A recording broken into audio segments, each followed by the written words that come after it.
Please note करें कि जिन equity mutual funds को इस वीडियो में मेंशन किया गया है ये सिर्फ और सिर्फ एग्जाम्पल्स के तौर पे यूज़ किए जा रहे हैं और ये किसी भी तरीके की हमारे तरफ से रिकमेंडेशन नहीं है। Hey friends, welcome back to channel. कैसे आप सब दोस्तों? आपने ज़रूर Atmanirbhar Bharat, make in India 2.0, vocal for local के बारे में सुना होगा। अब इन सभी इनिशिएटिव्स में ना एक चीज कॉमन है, ये मैन्युफैक्चरिंग सेक्टर पे फोकस करते हैं। गवर्नमेंट मैन्युफैक्चरिंग सेक्टर को बूस्ट करने का ट्राई कर रहा है और ये निफ्टी इंडिया मैन्युफैक्चरिंग इंडेक्स के परफॉर्मेंस को इंप्रूव कर रहा है। For example, Nifty India manufacturing index ने लॉन्ग टर्म में ब्रॉडर इंडियन इक्विटी मार्केट्स को आउट परफॉर्म कर दिया है और इस इंडेक्स में 9 स्टॉक्स ने एक साल में मल्टी बैगर रिटर्न्स जनरेट किए हैं। अगर बात करें ग्रॉस डोमेस्टिक प्रोडक्ट जीडीपी की, तो मैन्युफैक्चरिंग सेक्टर ने एज ऑफ FY 2023 कंट्री के जीडीपी का 14.7% अकाउंट किया है। अब जीवीए पे आते हैं, तो ग्रॉस वैल्यू एडेड जीवीए ये एक मेजर है जो किसी इकोनॉमी के एक एरिया, इंडस्ट्री या सेक्टर में गुड्स एंड सर्विसेज प्रोड्यूस्ड की वैल्यू को नापता है। एक्सपेक्टेड है कि मैन्युफैक्चरिंग जीवीए फाइनेंशियल ईयर 2030 तक 2.8 टाइम्स ग्रो करेगा। अब मैन्युफैक्चरिंग पीएमआई चार्ट पर नजर डालते हैं, तो ये क्लियरली एक अप ट्रेंड दिखा रहा है। पीएमआई यानी परचेजिंग मैनेजर्स इंडेक्स ये एक इंडिकेटर है मैन्युफैक्चरिंग सेक्टर के ओवरऑल इकोनॉमिक हेल्थ का, जो कि बेस्ड होता है नए ऑर्डर्स पर, इन्वेंट्री लेवल्स पर, प्रोडक्शन पर, सप्लायर्स डिलीवरीज और एम्प्लॉयमेंट एनवायरनमेंट पर। और एक राइजिंग पीएमआई सजेस्ट करता है कि इस स्पेस में यानी मैन्युफैक्चरिंग सेक्टर में इंप्रूवमेंट हो रहा है। मैन्युफैक्चरिंग सेक्टर में ये ग्रोथ पोटेंशियल इन्वेस्टर्स की अटेंशन को कैच कर रहे हैं। तो आज का वीडियो है ऑल अबाउट मैन्युफैक्चरिंग फंड्स। यहाँ हम एक्सप्लोर करने वाले हैं कि मैन्युफैक्चरिंग फंड्स क्या होते हैं, आपको इनमें इन्वेस्ट करना क्यों कंसिडर करना चाहिए, इनका परफॉर्मेंस, इनमें रिस्क इन्वॉल्व्ड और इनमें इन्वेस्टमेंट करना किससे कंसिडर करना चाहिए। सो स्टे ट्यून्ड और इस वीडियो को लाइक करना, शेयर करना और चैनल को सब्सक्राइब करना मत भूलिएगा। हमारी कोई भी अपडेट्स आप मिस ना करें, इसलिए बेल आइकन को जरूर हिट कर दीजिएगा। दोस्तों ध्यान रहे, ये वीडियो ना सिर्फ एजुकेशनल पर्पसेस के लिए है। जो फंड्स हम मेंशन कर रहे हैं वो एग्जांपल्स हैं और उन्हें कोई रिकमेंडेशन की तरह नहीं लेना चाहिए। हमेशा अपनी खुद की रिसर्च करें या फिर एक्सपर्ट के साथ कंसल्ट करें इसके पहले कि आप कोई भी फाइनेंशियल डिसीजन लें।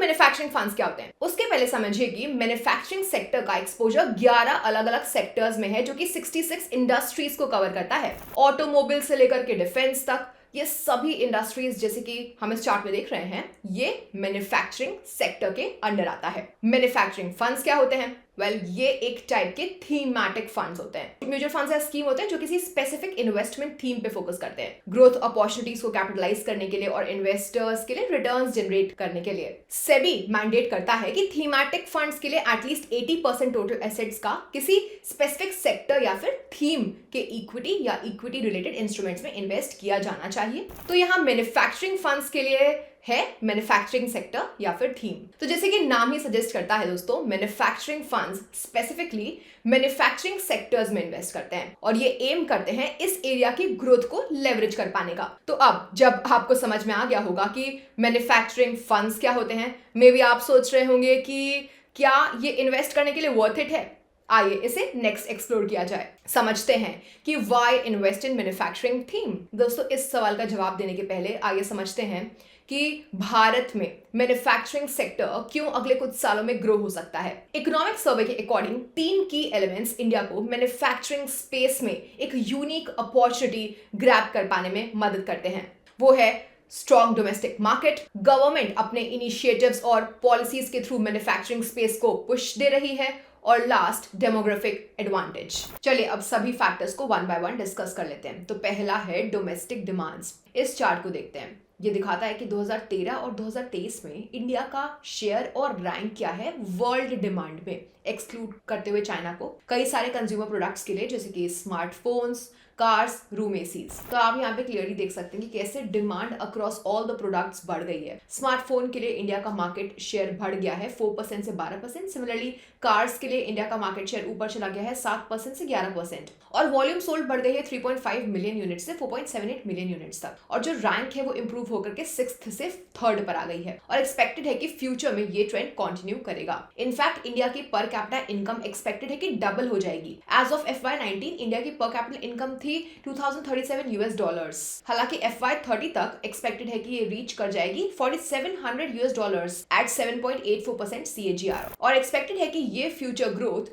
मिडिल क्लास में होने वाले एक सिग्निफिकेंट एक्सपेंशन से ड्राइव होगी, जो कि एक्सपेक्टेड है कि FY21 के 432 मिलियन यानी कि अराउंड 43 करोड़ से बढ़ करके ग्रो हो जाएगा FY47 के 1 बिलियन यानी कि 100 करोड़ तक। तो जैसे जैसे डोमेस्टिक प्रोडक्ट की डिमांड बढ़ेगी, मैन्युफैक्चरिंग सेक्टर भी बढ़ेगा और आने वाले सालों में प्रोडक्शन और कंजम्पशन दोनों बढ़ जाएगा। अब चलिए चलते हैं अपने नेक्स्ट पुश फैक्टर की तरफ, जो कि है गवर्नमेंट पॉलिसीज और इंसेंटिव्स। तो दोस्तों, हाल ही के सालों में गवर्नमेंट ने कई सारी पॉलिसीज और इंसेंटिव इंट्रोड्यूस किए हैं जो कि इंडिया में मैन्युफैक्चरिंग सेक्टर को बूस्ट करेगा। सबसे पहला मेक इन इंडिया। तो ये एक कैंपेन है जो एम करता है इंडिया के अंदर मैन्युफैक्चर होने वाले प्रोडक्ट्स पर, यानी कि डोमेस्टिक मैन्युफैक्चरिंग पर। दूसरा, द PM गति शक्ति प्लान। ये एक नेशनल इनिशिएटिव है जो लॉजिस्टिक कॉस्ट को कम करने और इंफ्रास्ट्रक्चर को इंप्रूव करने का इनिशिएटिव है। Next, PLI, production linked incentive scheme. तो ये स्कीम्स इंसेंटिव ऑफर करती हैं उन प्रोडक्ट्स की इंक्रीमेंटल सेल्स का जो डोमेस्टिक यूनिट्स में बनते हैं। देन आत्मनिर्भर भारत। तो ये कई सेक्टर्स इंक्लूडिंग मैन्युफैक्चरिंग में सेल्फ रिलायंस यानी कि आत्मनिर्भरता को प्रमोट करता है। फिर है the industrial corridor development programme. तो ये एम करता है 11 इंडस्ट्रियल कॉरिडोर्स को डेवलप करने का, जिससे कि कनेक्टिविटी और लॉजिस्टिक्स इन्हांस किया जा सके। फिर है इंडिया स्टैक। तो ये टेक्नोलॉजी बेस्ड इनिशिएटिव है जो कि एम करता है इकोनॉमिक प्रोसेसेस को सिंप्लीफाई करने का और इंडिया के अंदर सर्विसेज के प्रोविजन को एक्सपैंड करने का। इन सब के अलावा गवर्नमेंट काफी हार्ड पुश कर रही है कैपिटल इन्वेस्टमेंट्स के थ्रू मैन्युफैक्चरिंग को बूस्ट करने का। फाइनेंशियल ईयर 2024 का बजट एस्टिमेट एंटिसिपेट करता है एक highest ever capital expenditure 11 trillion rupees का, जो कि FY21 से 24.1% का इंक्रीज है। इसके अलावा इंडिया सभी मेजर इकोनॉमीज में से सबसे कम कॉर्पोरेट टैक्स रेट्स ऑफर करता है। यहाँ पे बेस रेट है 22%।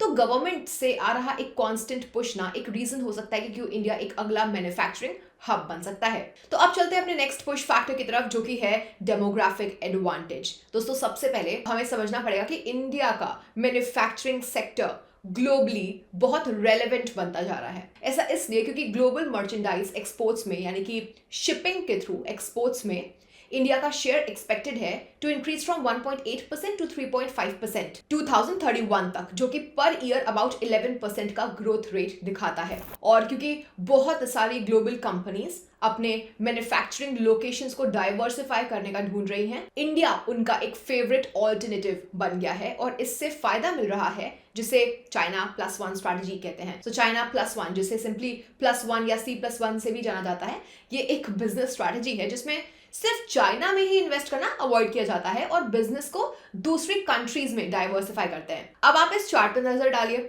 जो दिखाता है कि जैसे जैसे यूएस इंपोर्ट्स में चाइना का शेयर कम हो रहा है, इंडिया का शेयर यूएस इंपोर्ट्स में बढ़ रहा है। पर ऐसा क्यों हो रहा है? इसका एक की रीजन है इंडिया का लार्ज, स्किल्ड और कॉस्ट इफेक्टिव लेबर फोर्स। इस डेमोग्राफिक एडवांटेज का मतलब है कि इंडिया के पास यंग, प्रोडक्टिव और इनोवेटिव वर्कफोर्स रेडी बैठा हुआ है हमारे देश की और इवन उसके बाहर की भी लार्ज स्केल मैन्युफैक्चरिंग नीड्स को मीट कर पाने के लिए। 2045 तक प्रोजेक्टेड है कि इंडिया के पास दुनिया का सबसे ज्यादा लार्जेस्ट लेबर पूल होगा और ग्लोबली सबसे कम लेबर कॉस्ट। इसके पर्सपेक्टिव को समझे तो इंडिया के मैन्युफैक्चरिंग सेक्टर के एम्प्लॉइज जो है ना, उनकी एवरेज मंथली अर्निंग्स है $198।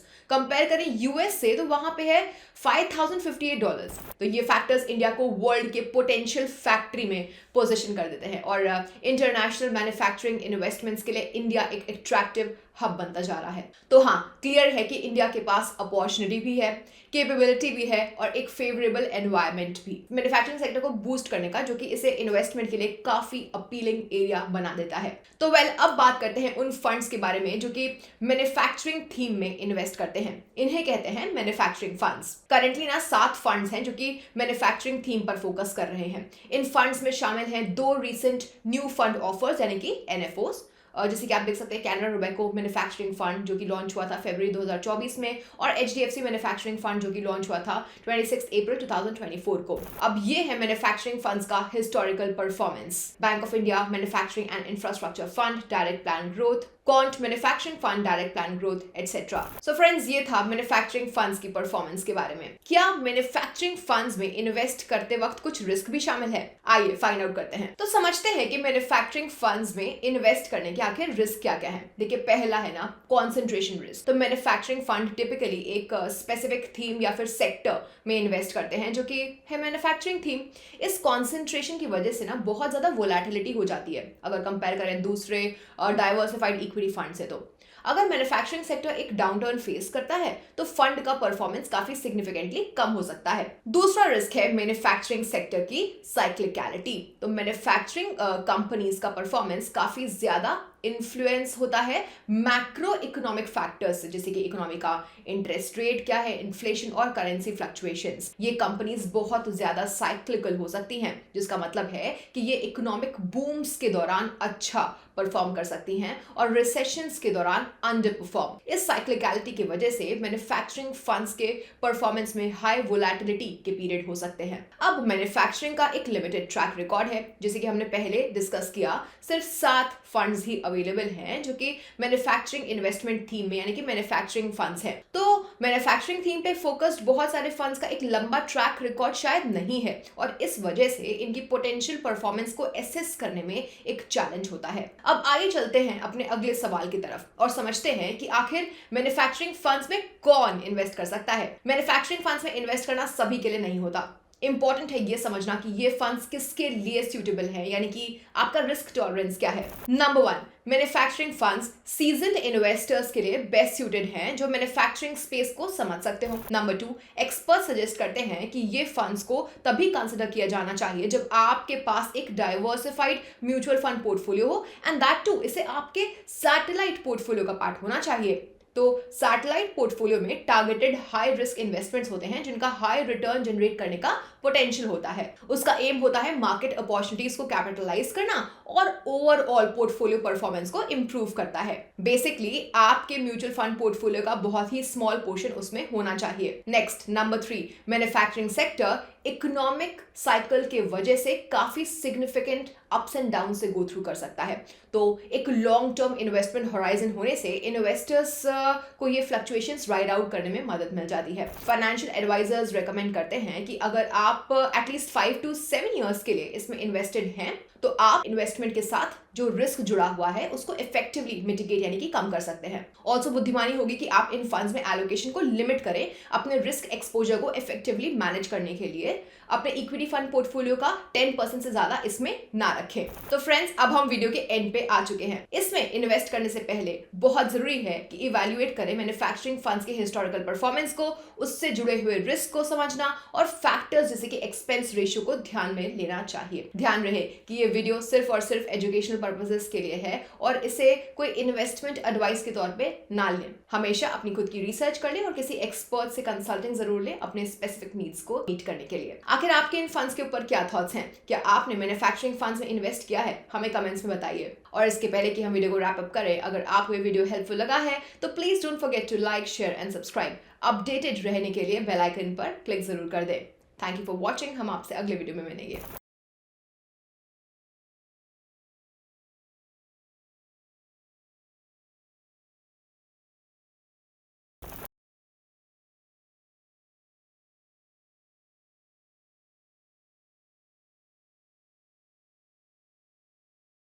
म्यूचुअल फंड निवेश बाजार जोखिम के अधीन है। योजना संबंधी सभी दस्तावेजों को ध्यान से पढ़ें।